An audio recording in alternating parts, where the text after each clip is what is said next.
Ladies and gentlemen, welcome to Opinion Machine, the show where we talk about all things gaming, and my name is Killjoy, and today we're going to be taking a look at the Game Awards.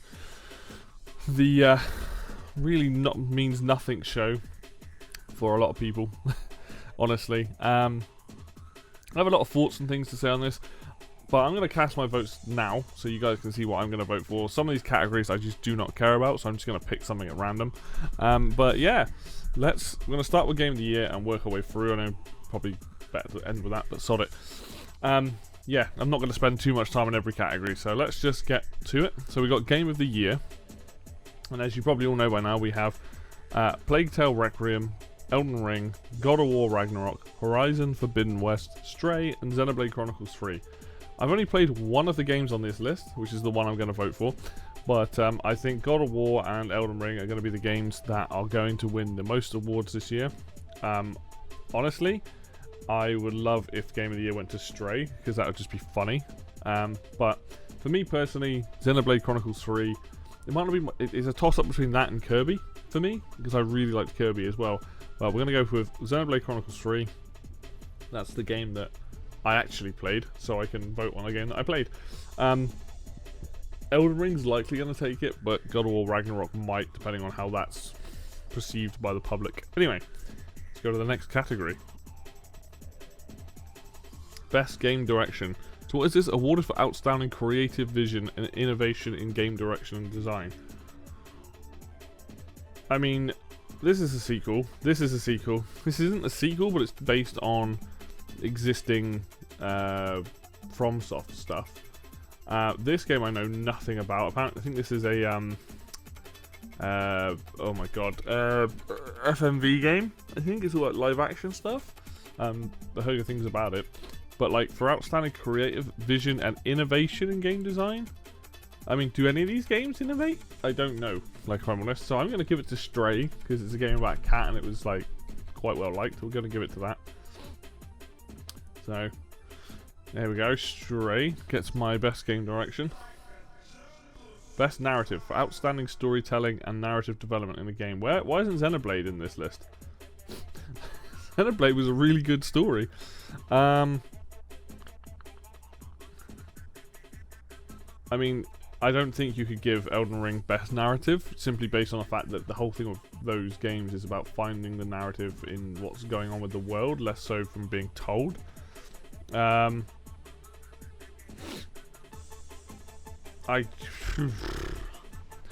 of War's about dad and son. Plague Tale's about brother and sister. This, I have no idea what this game's about, actually. And neither with this one. I think I'm going to give it to Plague Tale. Not a game that I played. Probably not a game I'm going to play. But don't know.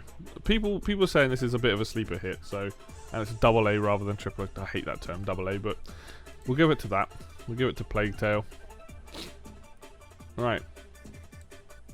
What's next? Best art direction for outstanding creative and or technical achievement in artistic design and animation. None of these give me art direction as in like, when I think art direction, I think of like a really standout like looking art style. None of these games have a standout art style. Maybe Scorn, but I haven't really seen much of Scorn. I've just heard it's very like ugly and like very disgusting looking. These three again, there's nothing here. Like they're not like I wouldn't look at God of War or Elden Ring and say, hey, that's got a very memorable visual style. Like for example, if like there's a Borderlands on this list, you've got a very popping art direction, then I would give it to something like that, or like a very cool looking indie game, like a game that's all made out of paper.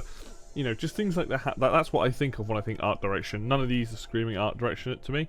So for that sake, I'm just going to give it to Stray again, because hey, it's a game about a cat. I like cats, and my votes are going to make zero impact on this entire thing, so fuck it, why not? Best score and music for outstanding music inclusive of score, original song and or licensed soundtrack. But Plague Tale, Elden Ring, God of War, Metal Hellsinger, Xenoblade 3. Well, again, I've only played Xenoblade, so I'm going to give it to that. These ones probably do have good soundtracks. I wonder if they're to my taste.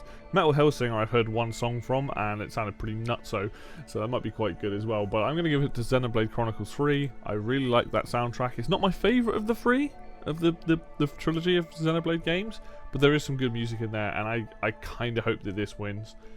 I think it's deserving of it. Best audio design, recognizing the best in-game audio and sound design.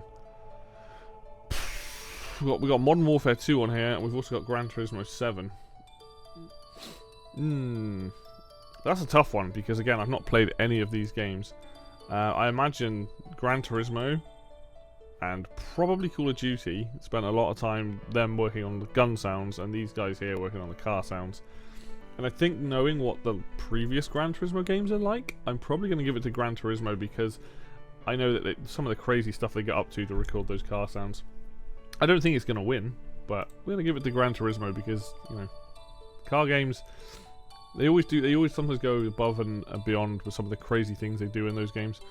Best performance, awarded to an individual for voice overacting, emotion, and a performance capture. So we've got Ashley Birch for, I assume, plays Aloy.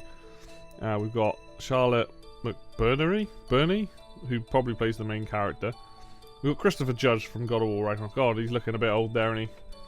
Manon Gage for Immortality, and Sunny Sujic, who I assume plays the kid. This is going to be super biased. I'm giving it to Christopher Judge.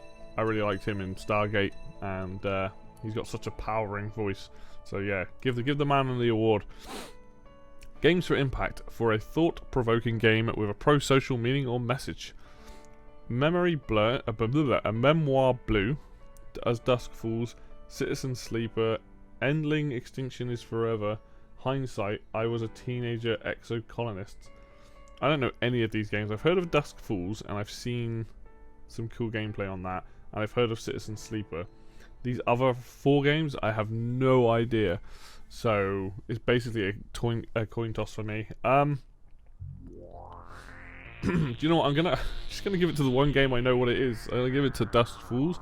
These games could well be better than this. I have no idea, not a clue. So I'm gonna give it to that. I feel like this, you know, if you've played these games, you're gonna know what's good and what's not. But unfortunately, I haven't. Best ongoing, awarded to a game for outstanding development of ongoing content that evolves the player experience over time. All right. Apex Legends, Destiny 2, Final Fantasy, not 16, 14 I think that is, Fortnite and Genshin Impact. I don't think I would want to play any of these games. Fortnite would probably win this. Well, one of these 3 will probably win it. So, just to be, you know, give it a I'm going to give it to Apex Legends. I don't even think I'd play Apex Legends, but sod it, probably needs. I don't even know what the player base is like on that game now, but there we go. Alright, Best Indie, for outstanding creative and technical achievement in a game made outside the traditional publisher system. Cult of the Lamb, apparently good. Neon White, apparently good. Sifu, apparently good. Stray and Tunic. Out of all these games here, Tunic and Stray are the ones that I would probably play. I might play Sifu as well. Neon White's not my kind of game, but it does look crazy. Cult of the Lamb, same, not my kind of game. I'm actually going to give it to Tunic, because this is a game that I actually want to play. And sod it. I've already voted for Stray. You've already got your awards, hopefully. We're going for Tunic. Best mobile game. I do not care about this at all. Definitely not Diablo Immortal. Fuck that game. You know what? Apex Legends. I don't even know. Marvel Snap, whatever. Genshin Impact, whatever. Like, I don't care. We're skipping over this one, basically. Community support. Recognizing a game for outstanding community support, transparency, and responsiveness, inclusive of social media activity, game updates, patches. It's basically the same except for No Man's Sky. And you know what? No Man's Sky, when that came out in a pretty shitty state. A lot of overhype in there. But apparently people are telling me that game is significantly better now. So you know what? No Man's Sky, you can have my vote. Innovation in accessibility, recognizing software and or hardware that is pushing the medium forward by adding features, technology and content to help games be played and enjoyed by an even wider audience. I imagine God of War probably has a lot of the same stuff that other Sony properties has. Because Sony, to be fair to them, have added a ton of stuff in that wise. I don't know what this and Return to Monkey Island and Quarry have added for accessibility. I honestly don't know. So, and I know Last of Us 2 had a ton, so I'm assuming Last of Us 1 does, and this is probably the only time I'm going to vote for this game, so I'm going to give it to The Last of Us Part 1. God of War probably does have the same sort of stuff. Best VR AR game. After the Fall, Among Us VR, Bone Lab, Moss Book 2, Red Matter 2. I haven't even played any of these VR, but sod it, let's go Among Us. It's one of those things, I don't have enough care, so... Best action game. We've got Bayonetta 3, Modern Warfare 2, Neon White, Sifu, and Shredder's Revenge. I haven't played Bayonetta 3. In fact, I haven't played any of the games on this list yet. Bayonetta 3 and Shredder's Revenge. Probably games I'd want to play, like I said, Sifu. You know what? I'm going to give it to Shredder's Revenge because that is a game I will probably play by the end of the year. Bayonetta 3 I might. Sifu and the other two probably unlikely. So, solid. Teenage Mutant Ninja Turtles gets my vote because I've only heard good things about that game. Best action adventure. So now what have we got? Plague Tale, God of War, Horizon Forbidden West, Stray, and Tunic. I just don't. The problem I have is I know that God of War is going to pick up a lot of these, and it's kind of like, well, I hope it's other games. I'd prefer it if it was just you could only be nominated in so many categories. I'm going to give this one to. Let's go to Tunic. Sod it. Let's give it to the small guys. It gets my vote. And it's a game I will probably play. Best role-playing game. Oh man, these. So I have played Triangle Strategy. I've played Chronicles 3. Live Alive or Live Alive, whatever the hell it's called, was hugely popular for probably the small amount of people that played it. Elden Ring and Pokemon. I actually don't think Elden Ring is going to win best role-playing game. I wouldn't be surprised if it goes to Pokemon Legends Arceus. I'm going to give it to Xenoblade Chronicles 3 because I really want this game to win something. Triangle Strategy I liked, but I fell off of that very hard. I never finished it, so I'm going to go with Xenoblade Chronicles 3 for this one. Alright. Best fighting... That should be best fighting game, surely. And this is... I know this has kicked off a lot of... These are all fighting games. This is not... Well, I guess it's a fighting game in the literal sense that you do fight, but I think people think of fighting games as a like a 1v1 game, or at least like... You know, people fighting other players, not just fighting the AI. Multiverses is the only one on here that I've actually played, and Multiverses is okay. I didn't mind it, but I haven't actually played King of the Fighters since 15. But I've watched a lot of gameplay on it, and I really like what I've seen. So King of the Fighters gets my vote, and I don't. Yeah, Multiverses is okay. Best family for the basically Nintendo. This is a really good game. This I haven't played. I'm giving it to Kirby. I love Forgotten Land. I think Forgotten Land is my game of the year. Potentially that or Xenoblade Chronicles 3. I love both those games, and Kirby was just a right banger coming out at the beginning of the year, and it's one of the best platform games I've played in years. And this should have been in the bloody Game of the Year talk. The fact that it isn't is just absolute crime. Best Sim Strategy. Okay, so here we have a little bit of an issue. Dune Spice Wars is an early access game, and I don't think early access games should be included on this list. I like this game. I have my issues with it, but I like this game, and I'm glad this game exists. Should it be involved in this list? Absolutely not. So we're just going to ignore this, even though if I had to vote, I'd probably vote for that. But I also played Mario Rabbids Sparks of Hope. I think what's going to happen here is either 2 Point or Total War Warhammer 3 are probably going to win because, you know, this community is massive. I don't think this game's got a chance. But I'm going to give it to Sparks of Hope because I really like Sparks of Hope and I think it's a really good sequel. So we're going Sparks of Hope for this one. Best sports racing. Okay, I could not give a toss. Definitely not FIFA. In fact, you know what? Sod all these games. Ollie Ollie World. Smaller in game, you can have my vote. Nice. Best multiplayer. Oh. There is a chance this wins it. This definitely... if people voted for Overwatch... I've only heard bad things about this game since it's come out. This will probably... Well, yeah, it's a bit more of an open one. There's chances there for it. I'll give it to Shredder's Revenge. I haven't played Splatoon 3. I wouldn't be surprised if this wins because it's a very popular. How is this not part of best ongoing game? Weird. Content creator of the year. This again I don't care about. I don't know who you are. I do know who you are. I do know who you are, but you're not a content creator. I don't know who these guys are. But fuck it, we're giving it to Nebellion anyway. You just stopped doing gaming stuff. But yeah, we're getting into those categories. Oh, we've got best debut indie.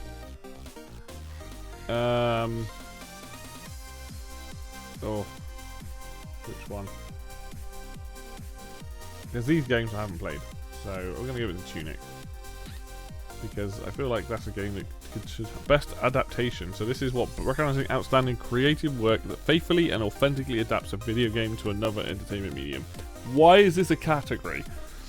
It's not about like, oh my god. Right, Cuphead Show I watched and it was okay. I can't say it's amazing. I haven't watched this. I've seen 1 or 2 episodes of that. I haven't seen that, but I did watch Sonic the Hedgehog 2 and I liked it, so that's getting my vote. Cuphead Show I think was just, some of it was funny, some of it wasn't. Most anticipated game. Don't care, don't care. That'll probably be fun to watch, but I won't play it. That might be fun. And then Zelda, which for me, after Breath of the Wild, like I'm genuinely excited. I think Starfield will win this, but this will be second. If not that we'll see those numbers, but best esports game. Oh look, surprisingly there's no StarCraft 2.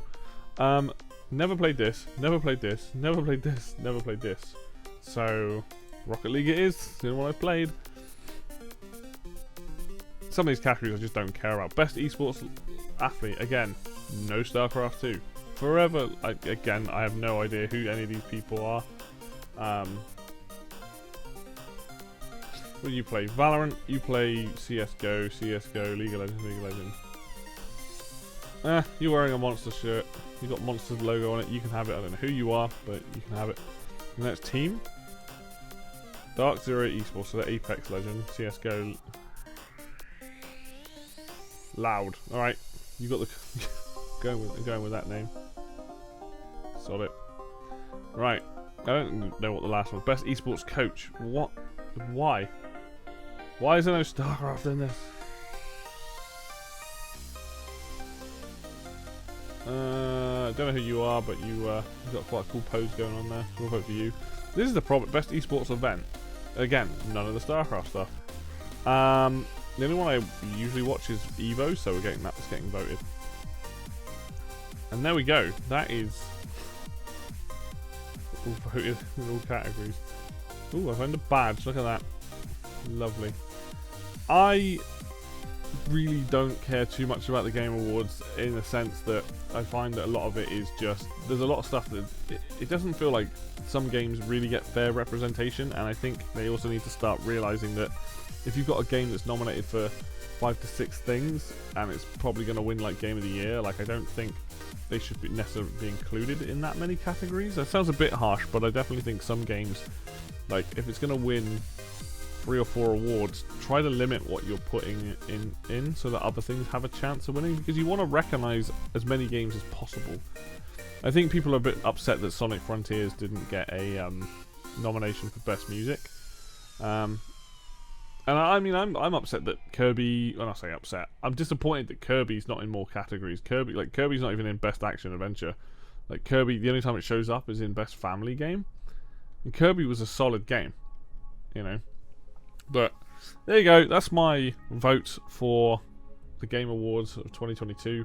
I'm expecting God of War and Elden Ring to basically take most things. I would love to be proven wrong and see a bunch of other different games get it, but hey, you know, that's kind of how it goes. So thank you very much for watching this video. If you like the video, hit like. If you want to see more content like this, hit subscribe. Links for Facebook and Twitter will be down below in the description as always. And until next video, I will see you then.